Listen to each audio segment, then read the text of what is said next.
Alright guys, I wanted to show something I'm going to try here.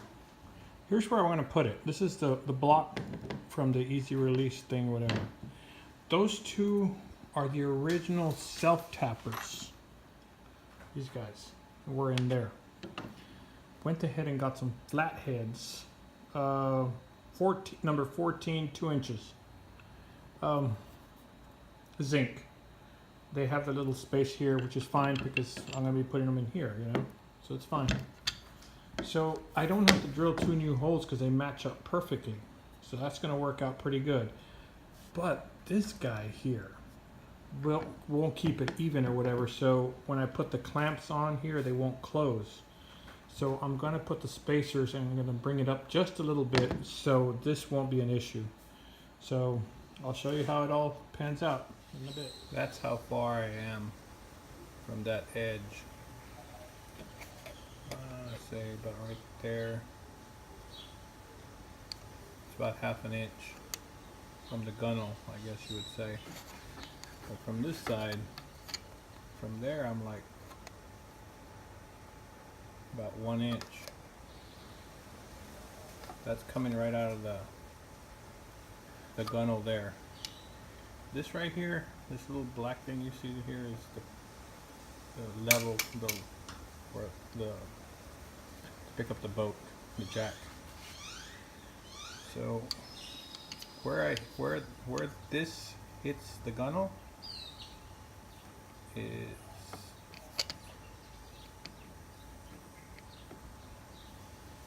there.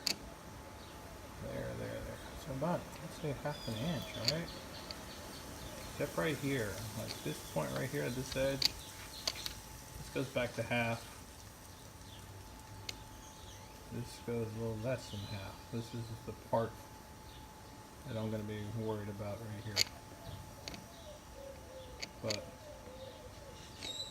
I think I'll be able to clear with no problems. This right here, this is a handle, you know, this is nothing. Alright, I've put 3 of the spacers there. You can see them right underneath the bracket, holds it in place. I'm going to see if I can go ahead and make it work like that. It's basically, those were put in for that. So you can lift this just a little bit so these, the lock would hold the bracket in place. Alright, so bracket's in place. It's pretty solid with 3 screws, but I am going to drill a 4th one anyway. But as you can tell, the lock fit in good. As soon as I raised it, I'll show you what I mean a little bit. Let me see if I can put this light right here and show you guys. Wow, I'll do my fingers. Okay, there. I needed to clear that because then this wouldn't close. Now if you can tell, this guy comes out now. Sweet, like really smooth and everything. This is basically what locks it in place. Let's just do that. And it's there. It's looking good. Clearance is good. Everything. I'm gonna, like I said, I'm gonna drill 1 more hole. I want to make it 4 holes to hold it in place. But for right now, those 3 are holding on pretty good. Okay. So basically now it's I guess part 3. It's mounted. Big thing was trying to get this bracket here to clear this little screw, because if it landed flush on it, it wouldn't be flush. Now it is. I put the spacers underneath there on the main bracket. The reason for that, to find out if it's flush, is this is the locking mechanism. You pull this out, and now you can pull the trolling motor out. Put this back in. Look how smooth it is. Boom, there you go. It's locked into place. This thing is mounted, ready to go. But I'm just going to finish it off. Next is the wires and stuff. But it shows on the trolling motor on the Heritage. It worked out pretty good. I tried to get it as close as I could to where the edge was mounted. Try to keep it looking stock. So I'm going to go ahead and continue finishing this off. And that'll be the next one. Okay, I added 1 more screw in there. I needed to get it, you know, I just wanted to be safe. So one more screw, and it looks like it's solid. This thing ain't moving. So I'll put the thing back on and just lock it into place. But that's basically what I had to do. This is the bottom. This is the actual quick release plate that's attached to the trolling motor, not to the boat. I put 4 screws.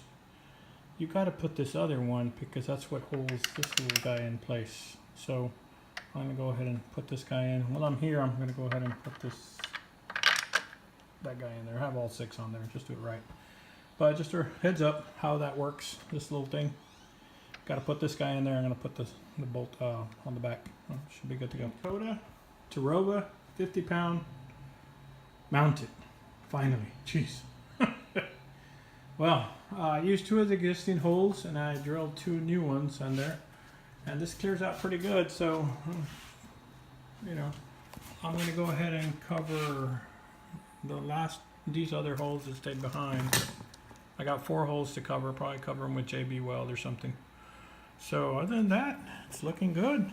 Keep you guys posted.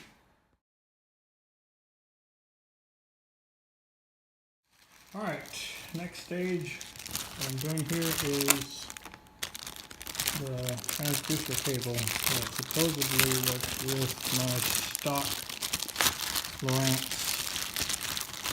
set finder.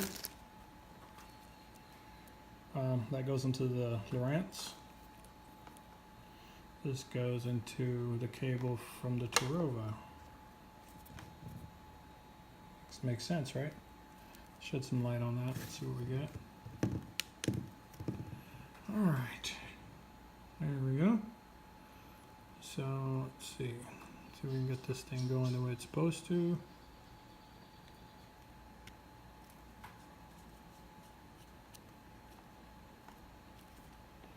Good connection.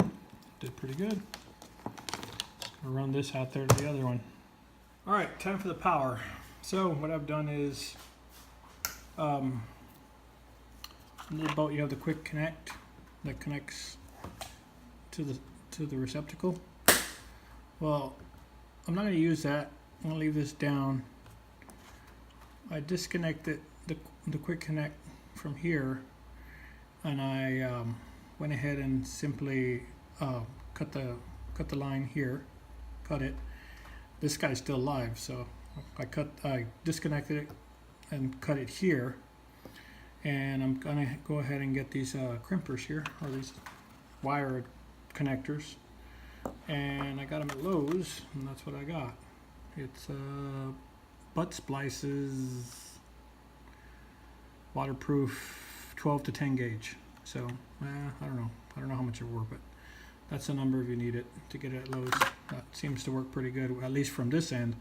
Now the next thing is this end, which this is what was on there before on the Terrova.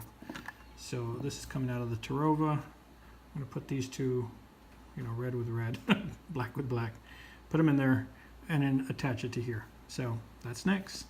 Okay. Connected. Red with red, black with black. Once I connect to here, I got power. So I'm good with that. Next, what I need to work on is the transducer cable. Let's go into the transducer.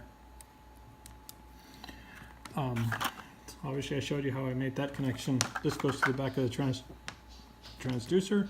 This actually goes to the old power here. Now here, I might use this for that puck, but everything shows that the puck has to be over there by the console according to the instructions. So I'll see what happens, but that's next. Place 2 cable connectors to the end of the cable that comes from the from the Terrova, and these 2 are going for the power that's coming out of the Heritage. So I'm going to connect these 2. I'm going to cut these off, and then just going to connect here straight. So that's next. Okay. Power from the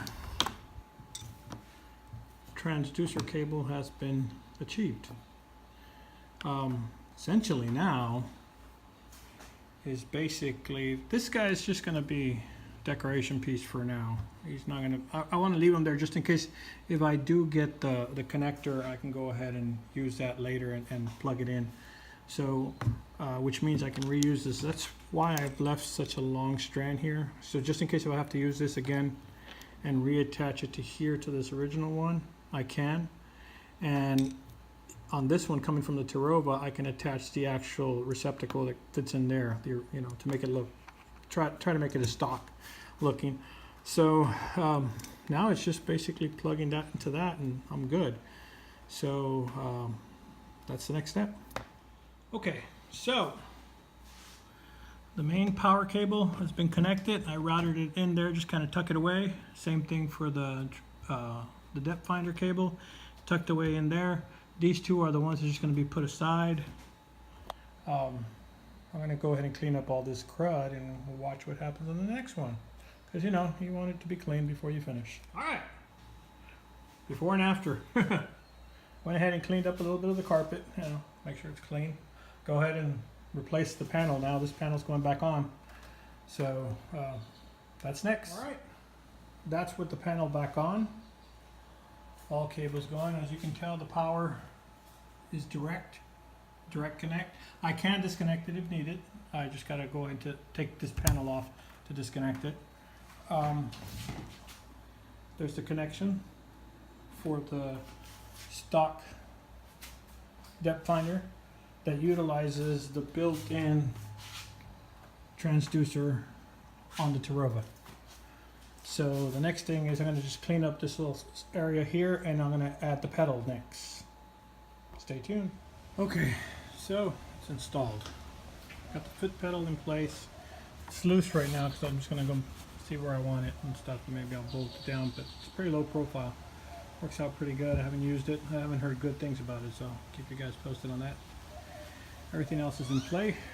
The next step is the iPilot. I'm going to go ahead and locate where I'm going to place it. And according to the instructions for the iPilot, it suggests at the console. So I think I'm going to go ahead and put this guy here and see how it works. And I just need to find out where I'm going to wire. I might actually, since it's a real long cable, I might just go right all the way back to the trolling motor on this. It's a 12 volt, so I'm going to probably use a trolling motor. I don't know. We'll see what happens. Keep you guys posted. Looks like I went ahead and put it right in the console. Drill the center hole and then 2 self-tappers, one on each side. And it's in there and ran the cable. Comes out through here. I really think I'm gonna run it all the way to the battery. Why not? Alright. I was gonna go and tap into the battery, but all I did was just, when I installed this, that's what I used, the same one that used to be on the console. I just went ahead and connected that to that since they're both 12 volts. And they went in fine. So I made the connection there real quick. I didn't have to go all the way back to the battery. And they both turn on and everything works fine. So now to test in the water. All right, final vid. Well, I guess till I take it out in the water. But here's the entire setup. Ran everything underneath. Wires came underneath, even for the pedal. And there's this stock depth finder that came off the console. And there's the Terrova. Yep.